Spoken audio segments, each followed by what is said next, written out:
Okie dokie. Doing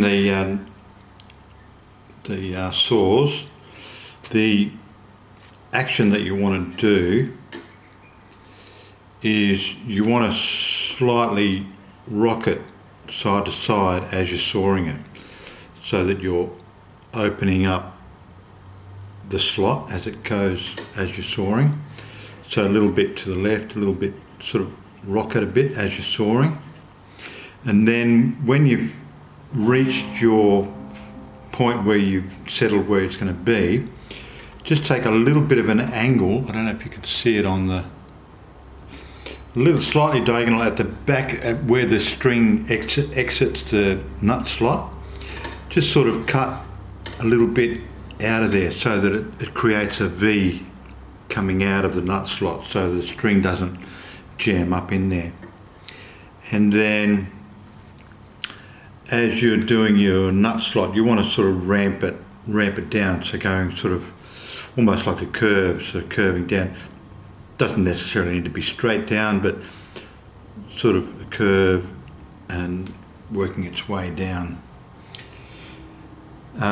With the finish, this nut, pretty much where this edge is on the bass string, it's flush with the guitar, seems to be pretty well right for the string spacing. So that shoulder just needs to be rounded off and softened up. Just do that with a file and some sandpaper. And then this side, you're going to have some excess sticking out, so cut that back with a with your belt grinder. And then I just take it off and rub it backwards and forwards on a file to do that fine tuning part, so that I don't take too much off.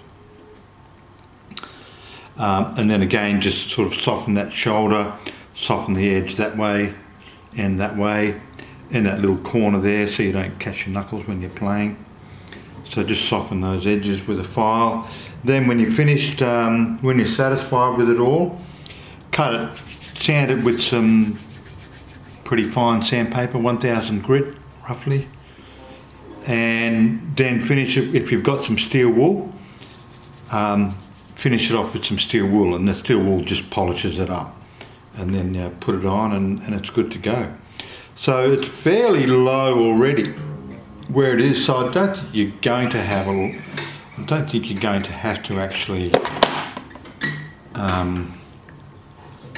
cut a lot more in those slots. So see how you go with that.